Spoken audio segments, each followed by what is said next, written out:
Being a programmer, one of my dreams has always been to create an original video game, something that nobody in the industry has done before.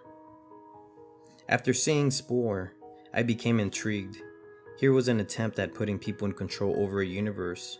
After looking at what made video games popular, I realized the main aspect was control. People in their daily lives have no control over their environment. They are told what to do, where to go, and how to live. Their jobs consist of standing or sitting somewhere until it's 5 p.m. and they are allowed to head back home. It's no mystery they are unhappy. For many people, video games are an escape to a world where they are in control, or live exciting fake lives filled with adventure. The aspect of control is found in strategy games, the adventure and role-playing games generally. I looked at games like The Sims and noticed what made them so popular is not just the illusion of control, but the degree of control. You have complete control over people's lives. Before The Sims, there was Sim Earth, a game in which you do not control individual people, but an entire Earth. I came to the conclusion that I had to develop a game similar to Spore, in which the player subtly guides evolution. What caused Spore to be such a failure is the lack of realistic control people had. It hardly resembled evolution. To do this, I began by generating a physics system. I know little of physics but decided to study it and tried to create a simplified version in which certain particles can interact in specific manners. When it comes down to it, physics is simply complex mathematics.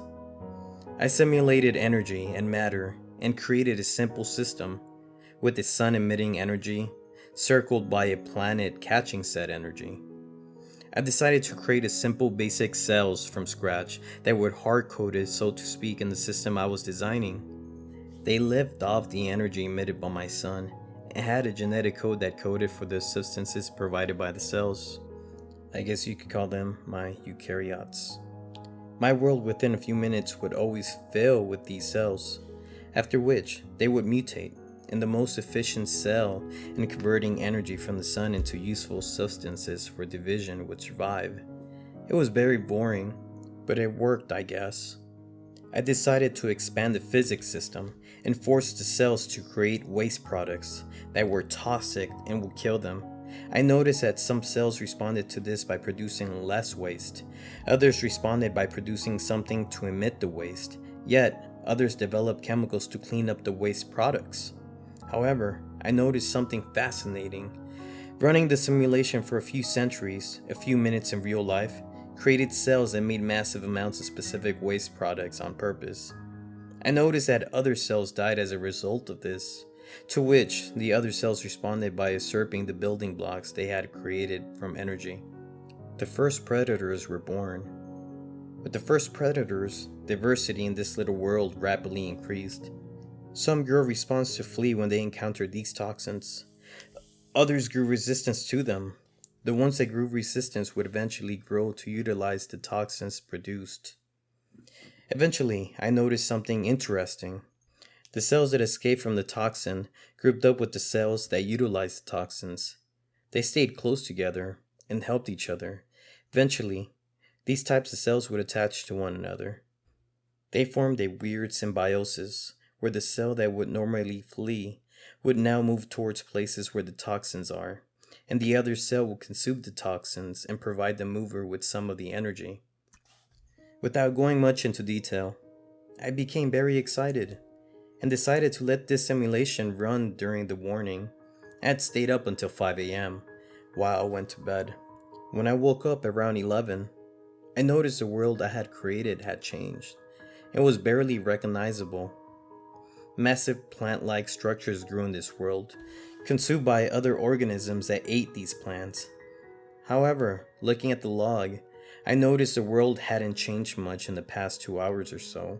I had reached another stasis point where the simplicity of my simulation prevented more complex life from evolving. I expanded the system by breaking up energy into different types, with different wavelengths that were absorbed to different degrees by different molecules. I implemented vibrations in the air, created an improved simulation of weight, and made some more minor tweaks. This caused the simulation to run slower, of course, but it was worth the sacrifice. I stayed around the whole day watching the simulation in excitement and playing with it, as it was incredibly addicting. Complex organisms evolved that cooperated. Plants that depended on each other, or attracted predators that ate the horrible looking creatures that ate from them. I had fun, and noticed that some creatures evolved warning calls. This means that if they notice a predator, they would issue a sound and all others of their kind would flee into holes they had dug in the earth. Others evolved mating calls. I decided to have some fun. I made a dump tool allowing me to dump specific organisms on the earth and wrote my name with it. I created 10 meteorites and dumped them on a piece of land to create an island, because I wanted to see whether the animals stuck on both sides would evolve in different directions. I made a smiley island with volcanic eruptions. By that time, I realized I had stayed up until 5 a.m. again, as I heard the birds outside. I felt tired again, and woke up at 1 p.m. or so. When I looked at my simulation again, I felt a sense of shock. Different groups of animals of one species had made statues with stones. Some in the form of a smiley, some in the form of my name.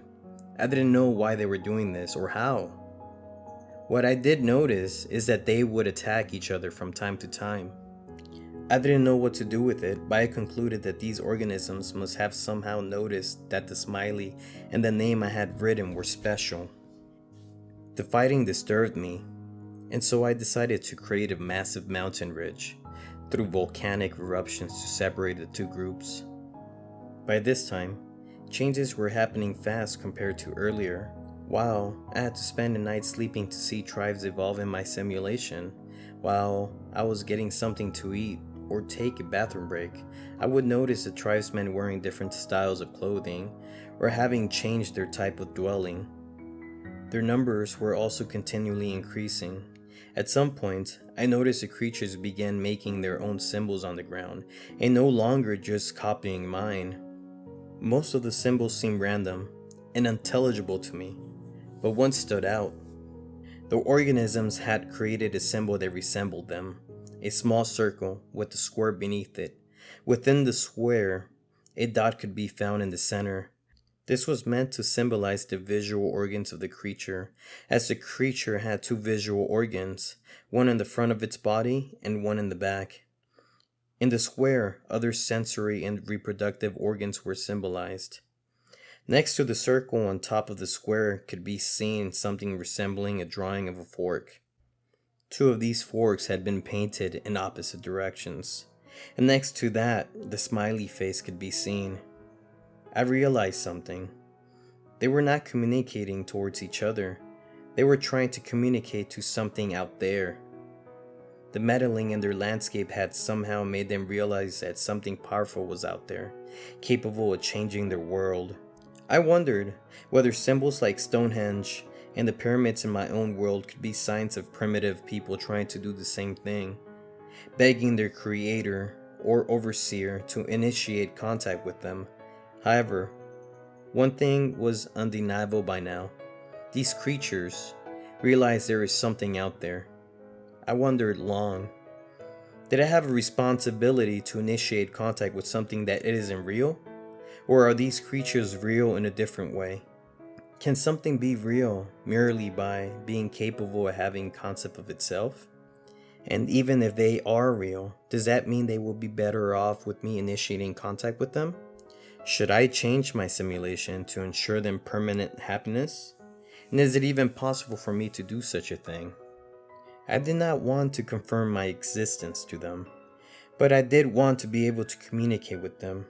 I decided to program a prophet, an organism that looks like them and cannot be proven by them to be different from themselves and is fully controlled by me. I let it be born into a powerful position. As the son of a leader, I decided to lead by example and seek to teach these creatures English so I could communicate with them. As prophet, I instructed them that English was the language we could use to communicate with the greater one. They would have no way to be sure if it was true or not. I hadn't made up my mind yet about whether I would reveal myself or not, but I did want to be capable of understanding what they wanted to tell me. In a few generations, they all spoke English, and rapidly, signs began emerging on the ground in English. Guide us. Show us your greatness. Help us. And during times of disease or hunger or general misery, Give us food. Show us a miracle. End our suffering. I decided that I couldn't maintain a world with such suffering as emerged in the simulation without intervening. Why would I accept a world with death and rape and murder if I could make on without it? I implemented fixes that were gradual, so they could not be proven to be miraculous. Murder and rape would over the years become rarer, and so would death at a young age. I figured that they would not notice if the change happened over generations, but they did. Thank you. All blessings be upon the greatest. We love you. And most heartbreaking, Come back to us. tears ran over my face. There is something there, and it knows I am here, able to contact them, but unwilling to do so out of fear of what I have created. But I felt I had a responsibility. And so, I loaded up the character I had created again, and went to their king, asking to talk to all their wisest men. But, by this time, I was not believed. You are number 1341, claiming to be an avatar of the greatest one. If you are him, I pray for your forgiveness, but please, show us a sign before demanding of me to gather all our wisest men.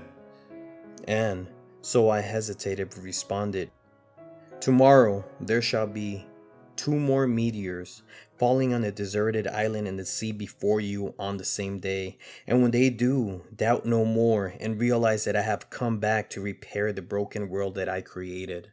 And so I exited my avatar and progressed the simulation until the next day was reached, and threw 2 meteors on the deserted island before the mainland, where thousands had gathered to watch whether a sign would be given. Upon the descent of the meteors, celebrations were held.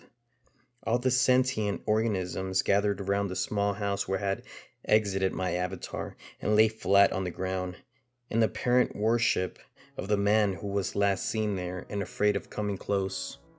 I do not know who was more afraid by now, me or them.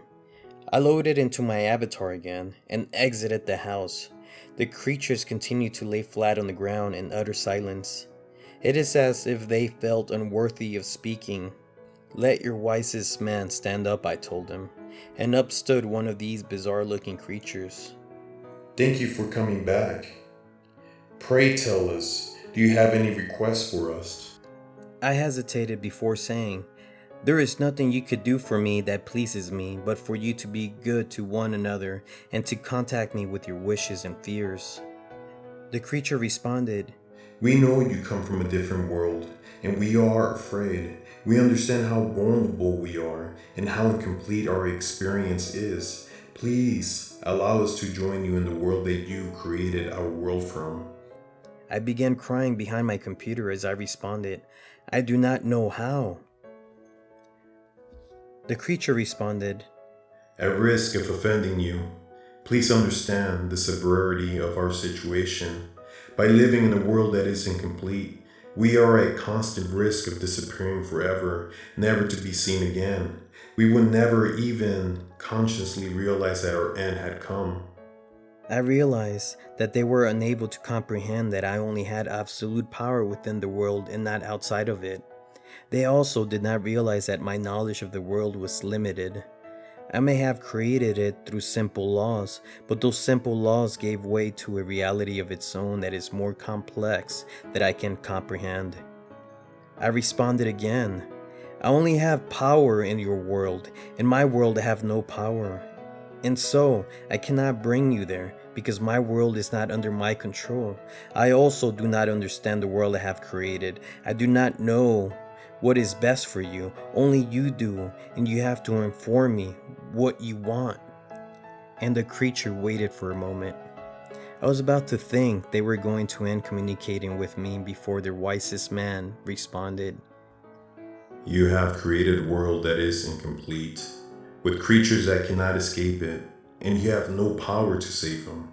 They are completely unfree. They have no power. We are completely at your mercy, and so we ask you from the deepest part of our heart, end us. By now, I was crying as I was confused and asked to do the impossible. My own child was asking me to kill it. This is when I noticed the lights in my room flickering. Before my computer suddenly shut down, I screamed. Upon trying to turn on my computer again, I noticed it wasn't working. I called the power company, who told me that due to an accident, a power surge had traveled through the grid. They promised me they would pay me for any damage done. I hung up and contemplated. The coincidence of what had just happened was too great to be imaginable. And I wondered, if these creatures were at the mercy of a confused creator, could the same be said of me? And if so, did my creator just prevent me from repeating his own mistake?